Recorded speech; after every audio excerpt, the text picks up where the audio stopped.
Hi hello எல்லாருக்கும் வணக்கம். இன்றைக்கி நம்ம வீடியோவில் 6 இயர் பேபிக்கு ஒரு பட்டு பாவாடை எப்படி தைக்கிறது தான் பார்க்க போகிறோம். ஃபஸ்ட் டைம் நம்ம வீடியோ பார்க்க மறக்காமல் வந்து சப்ஸ்கிரைப் பண்ணிக்கிங்க. பக்கத்தில் பெல் ஐக்கான் இருக்கும், அதை கிளிக் பண்ணி என்னோடய வீடியோ மிஸ் பண்ணாமல் பார்க்கலாம். வாங்க வீடியோக்குள்ளே போகலாம். நம்ம இன்றைக்கி பார்த்திங்கன்னா ஒரு பட்டு சாரியில், அதாவது நார்மல் சில்க் சாரியில் தான் வந்து நம்ம வந்து இன்றைக்கி வந்து ஒரு பட்டு பாவாடை தைக்க போகிறோம். ஆல்ரெடி இந்த சாரீ நீங்கள் வந்து தீபாவளி கலெக்ஷனை பார்த்துருப்பீங்க. அப்போயே நான் சொல்லியிருப்பேன் மாமம் டாக்டருக்கு வந்து ட்ரெஸ்ஸை ரெடி பண்ண போகிறேன்னு சொல்லிட்டு. இப்போ இதில் எனக்கும் ட்ரெஸ் ரெடி பண்ணணும், பாப்பாவுக்கும் ரெடி பண்ணணும். இது மொத்தம் அகலம் பார்த்திங்கன்னா 6 இருக்குது, ப்ளவுஸையும் சேர்த்து. ஓகேங்களா? இப்போ பாப்பாக்காக நான் இதில் வந்து ஒரு 2 மீட்டர் வந்து கட் பண்ணிக்க போகிறேன். எனக்கு மிச்சம் பேலன்ஸ் இருக்கிறதுல நான் யூஸ் பண்ணிப்பேன். 2 மீட்டர் வந்து பாப்பாவுக்கு கரெக்டாக இருக்கும் இப்போ பாவாடை தைக்கிறதுக்கு. மேலே சட்டைக்கு வந்து வேறு கிளாத்தாக எடுக்க போகிறேன். இதே தைக்கும்போது அந்த அளவுக்கு கொஞ்சம் லுக்காக இருக்காது. பார்டர் என்ன அந்த ப்ளூ கலர் இருக்குங்களே, அந்த பார்டரை வச்சு எடுக்க போகிறேன். இப்போ பாப்பாவோடைய ஹைட் பார்த்திங்கன்னா 28 வருது. இதில் வந்து நான் 26 தான் வைக்கிறேன். ஏன்னா நம்ம வந்து இந்த பட்டி வைப்போம் இல்லையா, மேலே பட்டை வைப்போம் இல்லையா, அதுக்காக ஒரு 2 இன்ச்சு மட்டும் மைனஸ் பண்ணிவிட்டு 26 மார்க் பண்ணுறேன்.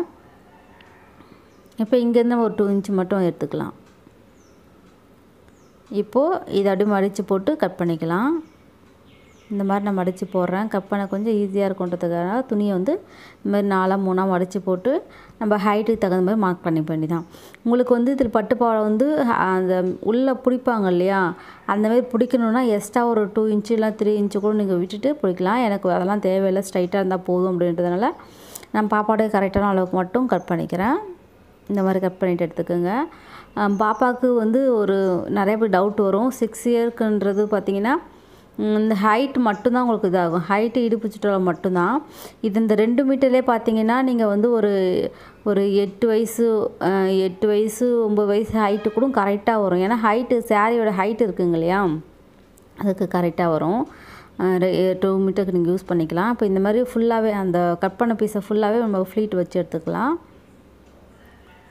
இப்போ இது 2த்தையும் சரிசமமாக மடிச்சுட்டு இங்கே நான் வந்து கட் பண்ணிவிட்டு எடுத்துக்கிறேன். இது நீங்கள் அப்படியே ஃப்ளீட் வச்சா ஓகே தான். பட் இந்தமாதிரி பாதியாக வைக்கும்போது கொஞ்சம் ஈஸியாக இருக்கும் உங்களுக்கு ஃப்ளீட் வைக்கிறதுக்கு. ஏன்னா நம்மளோட இடுப்பு சுற்றளவு கரெக்டாக அங்கே வர மாதிரி இருக்கணும். அதனால் இப்போ இதே நம்ம கட் பண்ணிவிட்டு எடுத்துட்டோம்.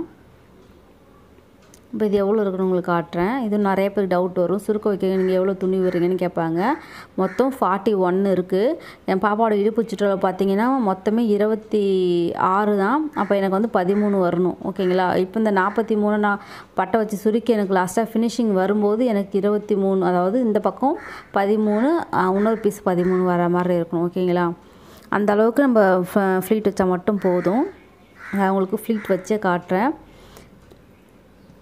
இப்போ நான் ஃப்ளீட் வச்சுருக்கேன் ஆல்ரெடி, அதாவது தைக்கல, ஒன்றும் பின் பண்ணி மட்டும் வச்சுருக்கேன். இந்த மாதிரி பிகினர்ஸ்க்கு பார்த்தீங்கன்னா நான் தைச்சிட்ட பிறகு அந்த ஃப்ளீட் வைக்க அந்த கரெக்டான அளவு வரலன்னா உங்களுக்கு பிரித்து தைக்கிற மாதிரி இருக்கும். அதனால் ஃபஸ்ட்டே இதுமாரி பின் பண்ணிவிட்டு ஃப்ளீட் வச்சுக்கோங்க.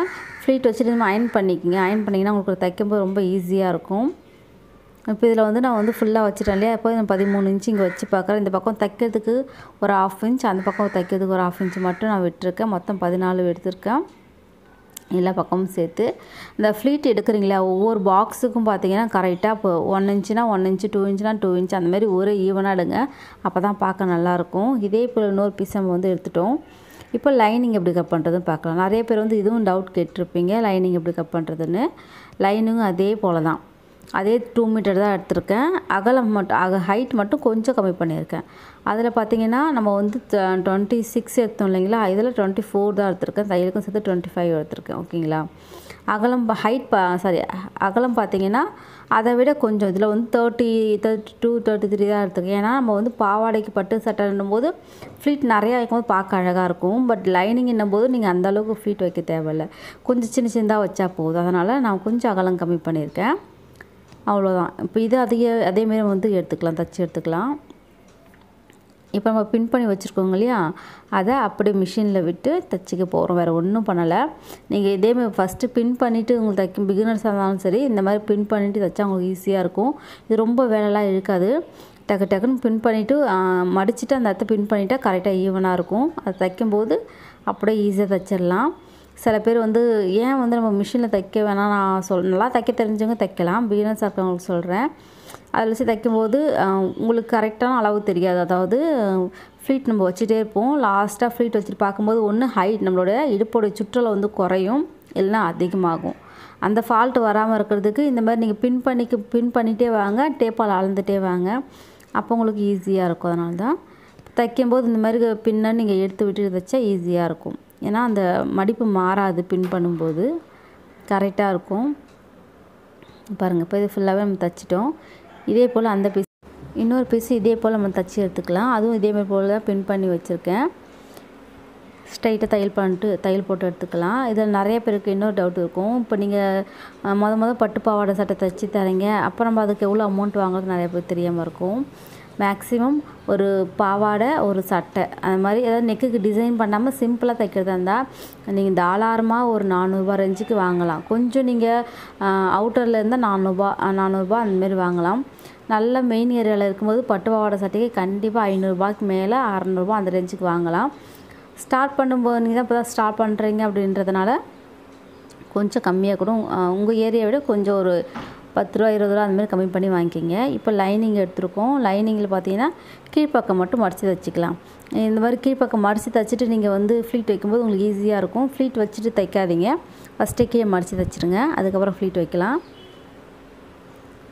இதே நீங்கள் வந்து ஒரு பட்டு பாவாடை சட்டைக்கு வந்து நெக்கு வந்து கொஞ்சம் டிசைன் பண்ணிட்டீங்கன்னா எக்ஸ்ட்ரா ஒரு 50 ருபீஸ் அந்தமாரி எக்ஸ்ட்ரா கொஞ்சம் நீங்கள் அந்த டிசைனை பொறுத்த மாதிரி தான். கொஞ்சம் நல்லா கிராண்டாக பண்ணிங்கன்னா அதுக்கு தகுந்த பண்ணுங்கள். சும்மா சிம்பிளான ஒர்க்கு தான், சும்மா லேஸ் வச்சுருக்கேன், இல்லை ஒரு ஸ்டோன் வச்சுருக்கேன் அப்படின்னா அதுக்கு தகுந்த மாதிரி உங்களுக்கு அது எத்தனை மணி நேரம் ஆகுது, அந்த ஸ்டோனுக்கு எவ்வளோ அமௌண்ட் வருது, அதெல்லாம் நீங்கள் வந்து கணக்கு வச்சு தான் அவங்களுக்கு அமௌண்ட்டு சொல்லணும். ஓகேங்களா?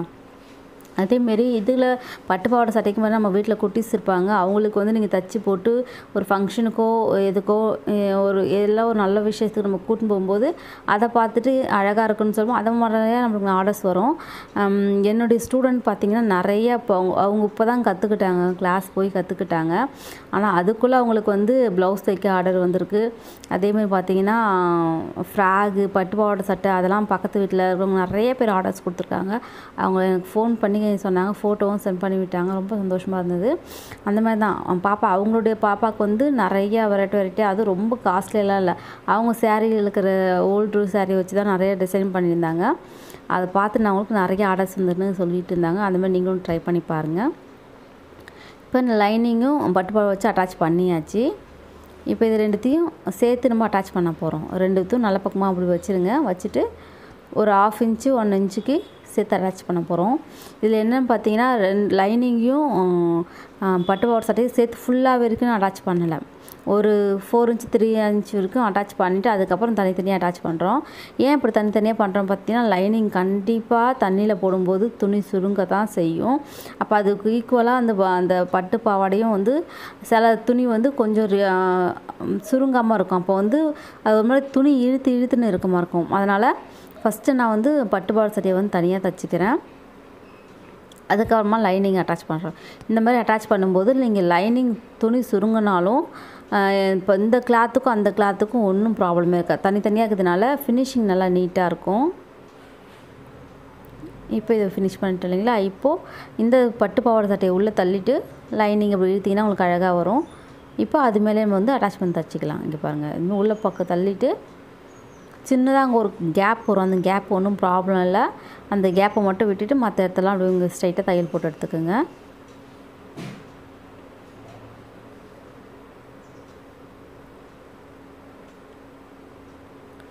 இதே போல் அந்த பக்கமும் நம்ம ஃபினிஷ் பண்ணிக்கலாம். அந்த பக்கம் என்ன பண்ண போகிறோம் பார்த்தீங்கன்னா ஓப்பன் வைக்க போகிறோம். அதாவது பாவாடைக்கு கொஞ்சம் ஓப்பன் வைப்பீங்களே, அந்த ஓப்பனுக்காக ஃபஸ்ட்டு ஒரு 1/4 இன்ச் அளவுக்கு துணியை மடிச்சிடலாம். இந்த மாதிரி 1/4 இன்ச் அளவுக்கு துணியை மடிச்சுட்டு இன்னொரு மடிப்பு மடித்து திருப்பிக்க வேண்டியதான். இது பார்த்திங்கன்னா ஒரு 4 இன்ச்சுன்றது ஓகே. அதுக்கு மேலே அவங்களுக்கு வேணும்னா ஒரு 5 இன்ச் வரைக்கும் நீங்கள் இந்த கிராஸாக மடிக்கிறீங்களே அதை மடிச்சு வரலாம். எதுக்காக இது மடிக்கிறேன்னா ஓப்பனுக்காக, அதாவது ஊக்கு வச்சு கொக்கி வச்சு மாட்டோம் இல்லைங்களா, அங்கே வர ஓப்பனுக்காக இப்போ தைக்கிறோம். இந்த மாதிரி பாருங்கள். இதே போல் அந்த பக்கம் நம்ம ஃபினிஷ் பண்ணிக்கலாம்.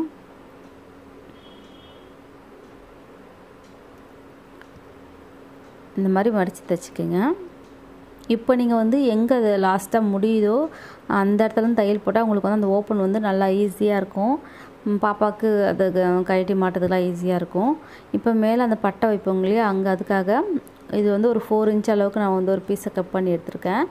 இந்த கார்னரில் ஒரு 1/4 இன்ச்சுக்கு மடிச்சிக்கிங்க. மடிச்சுட்டு ஸ்ட்ரைட்டாக தையல் போட்டுன்னு அப்புறம் அட்டாச் பண்ணி தையல் போட போகிறோம். தையல் போடும்போது ஃபஸ்ட் நம்ம அந்த ஃப்ளீட் அட்டாச் பண்ணுறதுக்கு ஒரு தையல் போட்டோங்க இல்லையா, அது தையல் மேலேயே போடுங்க.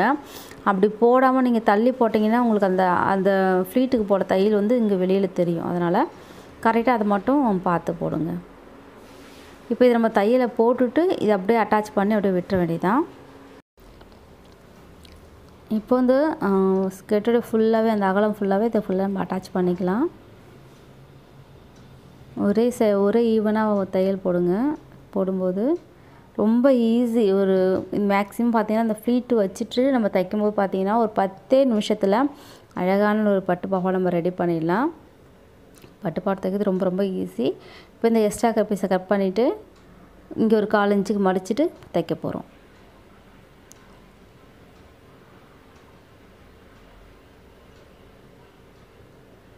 இப்போ பாருங்க, இப்போ திருப்பியாச்சு இல்லைங்களா.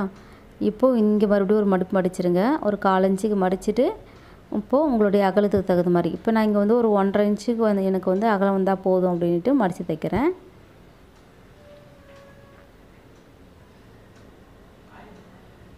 இப்போ இதே போல் எல்லா பக்கமும் நம்ம வந்து அப்படியே ஃபுல்லாகவே மடித்து தைச்சிக்கலாம்.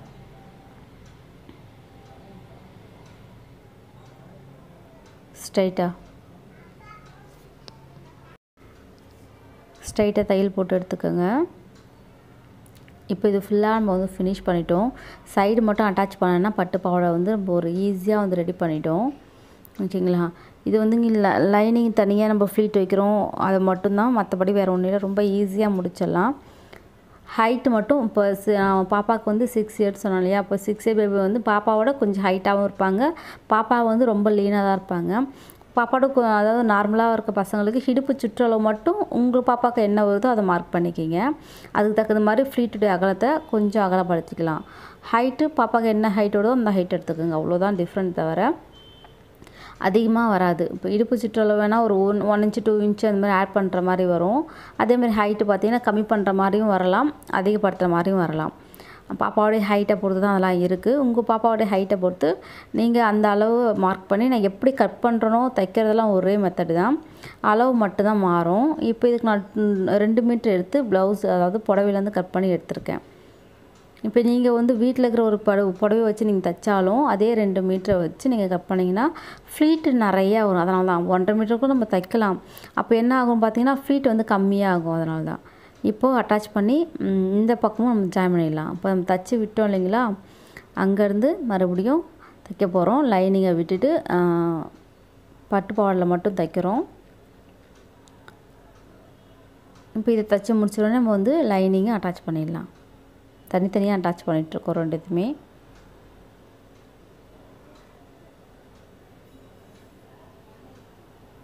இப்போ வந்து பாவாடை ஃபுல்லாக ஃபினிஷ் ஆகிடுச்சி பாருங்கள். ரொம்ப நீட்டாக வந்திருக்கு.